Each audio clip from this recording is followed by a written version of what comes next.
Hi, and welcome to Work Together, a podcast brought to you by SocialOptic. SocialOptic offer tools and expertise, empowering organisations to gain critical insights, make informed decisions, and work together better. In this podcast series, we ask experts in their field for their views, thoughts, and advice on topics that we encounter with organisations and leaders, ranging from technology and data science to organisational culture and psychology. Roll intro.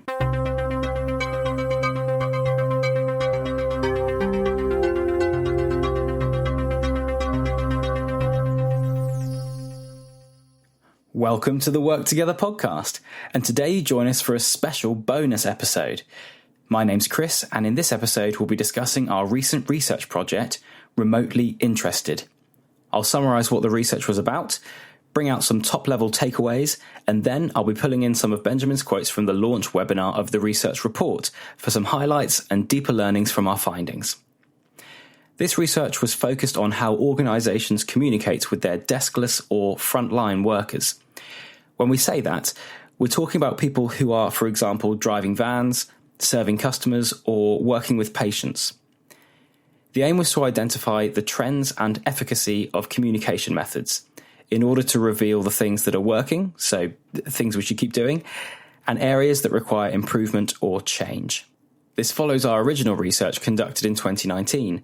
Since then, we've seen some big developments in technology available to organisations to communicate with their staff, and we've also seen the disruption of national lockdown during COVID. And we asked the question, has anything changed? As a quick reminder, in 2019, we found that only 63% of deskless workers believed they had all the information they needed to do their job well.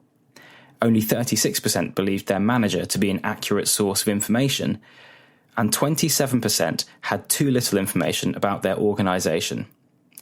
So some startling statistics there. In this round of research, we focused on manager skills, communication channels, and the relevance of content received by this hard-to-reach group. The on-site team surveyed over 350 deskless workers across 9 different organisations based in the UK and Ireland, with representation from diverse industries such as construction, retail, and healthcare. The research focused on communication methods and their effectiveness. Benjamin explains how we were able to learn a great deal using just a few targeted questions. When we were asking about channels and content, we put questions in there that really enabled us to drill down to who was having what particular experiences based on what kind of channel and what kind of content. So with just a few questions, we could actually get quite deep in terms of segmenting that information, understanding what people were telling us. We visualized all the data and analyzed in SurveyOptic as well. So that gave us a chance to really dig deep into the data, explore some different hypotheses, and get to the findings that we're sharing with you today. When we design surveys, we are sure to include questions that segment the people that have taken part in the survey. In surveys, the detail can get lost in the averages. So often the ability to segment into the detail is where we find the actionable insights. So what we did was we actually linked the questions. So although the questions were very easy to answer for the people responding to the survey, actually we can drill down and start to look at the properties of the different channels and what those channels were and the frequency, and actually mine it for a lot more information than you would get out of a normal flat survey. So the research provided useful data with robust analysis. But what do we learn? Well, before we dive into some of the meatier parts of the findings, there are a couple of take-home points that you may find surprising. So you see there that there is definitely more use of mobile phones than there was a few years ago, but actually it's still in the minority in terms of a tool that people use for deskless workers. It's something I take for granted, that if I get disconnected somehow, I can still engage with communication from and about my organisation. In fact, that's exactly what I did when conducting on-site research for the project. With difficulties connecting to Wi-Fi with my laptop, I could still coordinate with my team using my phone.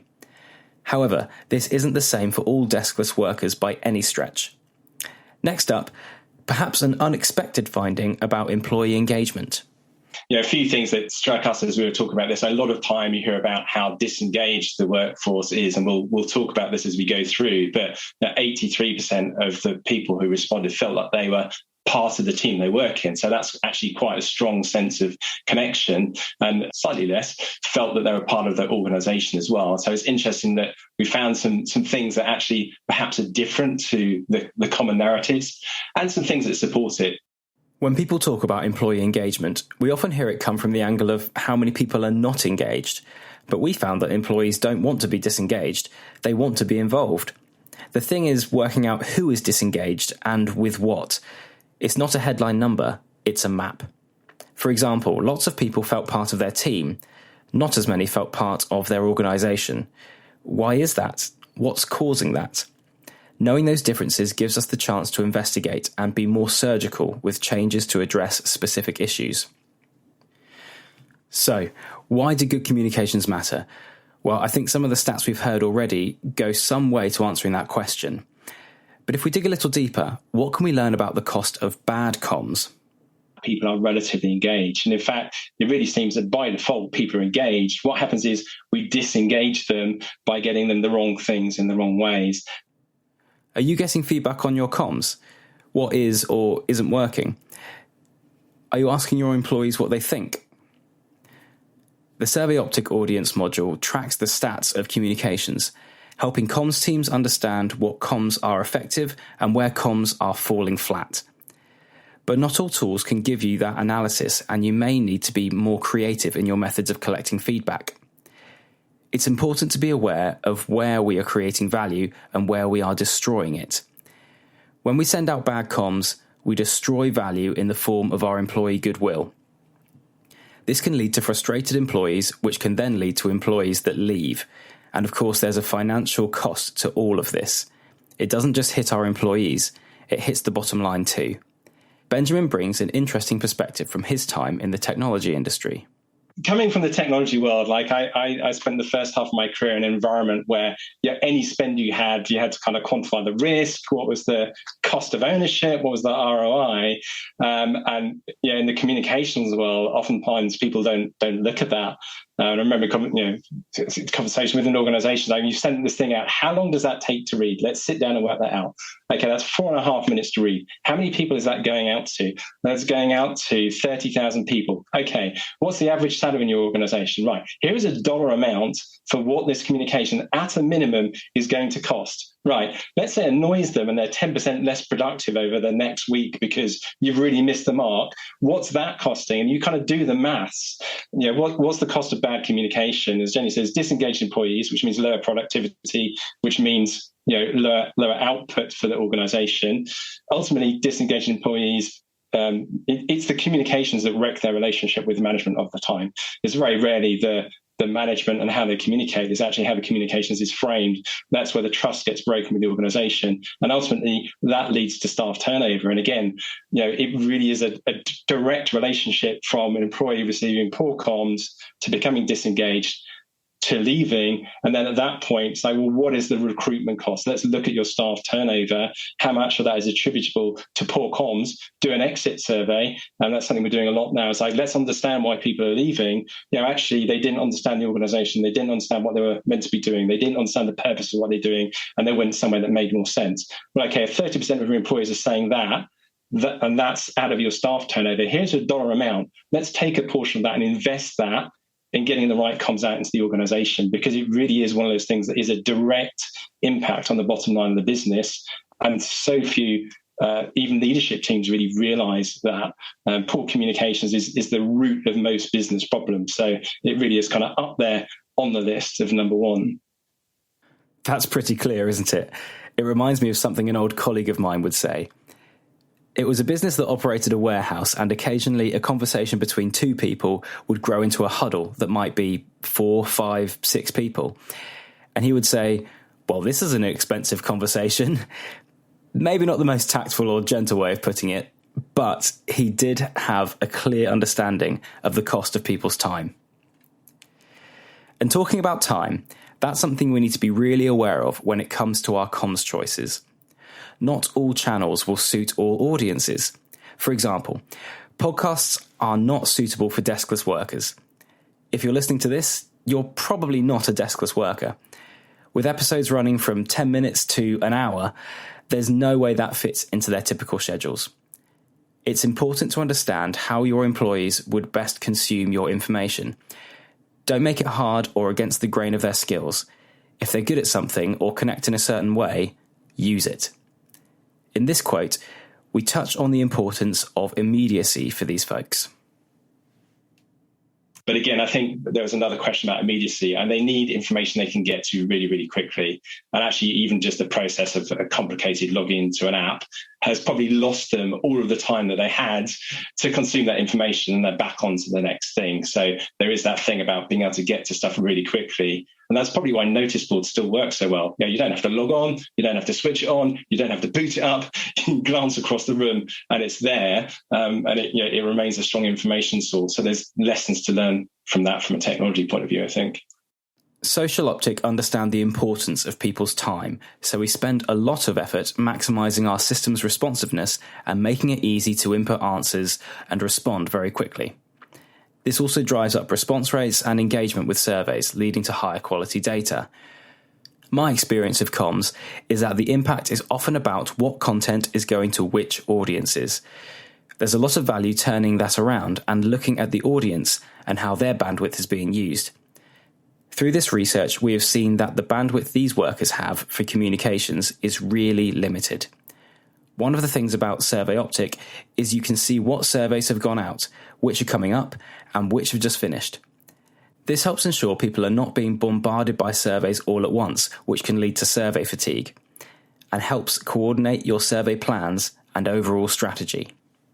And it's a similar thing here with comms and the idea of shadow comms, that we've got this communications going off, but not necessarily under the remit of the comms team, not necessarily official communication, but actually consuming a lot of the available bandwidth.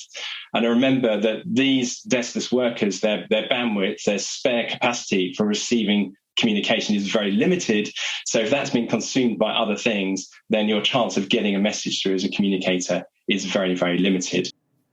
We do a lot of research to find out what users want from SurveyOptic. It's important to do the same for your comms channels. Next up, there were some interesting insights into how company apps are not quite hitting the mark.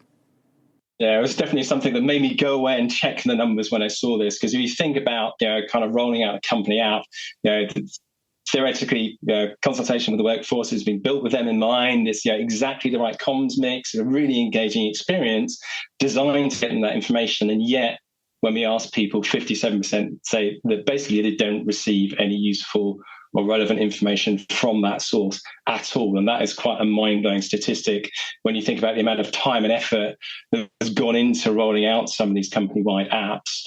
And again, I'd say it's not a problem with the apps themselves. We've seen cases where it has worked quite well, but it's the fact that I think perhaps in 2019 there was a bit of a sense that, well, we'll put out an app and that will fix all of our problems for everybody. And the reality is it's definitely a lot more tricky than that to build something that people want to engage with and to get the right information to people. And the bigger barrier is less the technology. Sure, you want to pick the right platform, but it's actually understanding the audiences and the information flows. And, definitely people are not getting that right yet. One of Benjamin's favourite hobby horses is getting user feedback after rolling out, as well as before. As we've seen from that example, even where employees have been consulted beforehand on a company app, actually, that's not enough.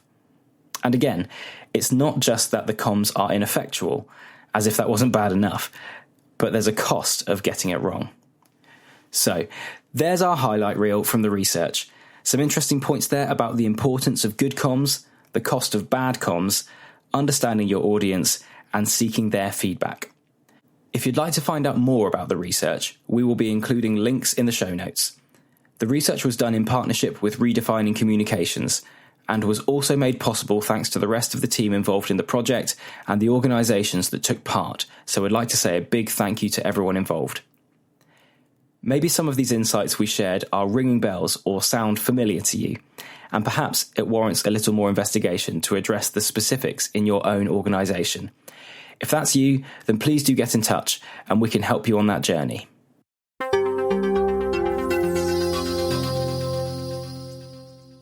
Thanks for listening to this episode of Work Together, a podcast brought to you by SocialOptic. If you aren't already subscribed, search for SocialOptic WorkTogether on your favourite podcast service, And if you found it helpful, don't forget to help others find the podcast by giving it a rating, leaving a review, and telling others about the show. You can find more from SocialOptic on our website, socialoptic.com.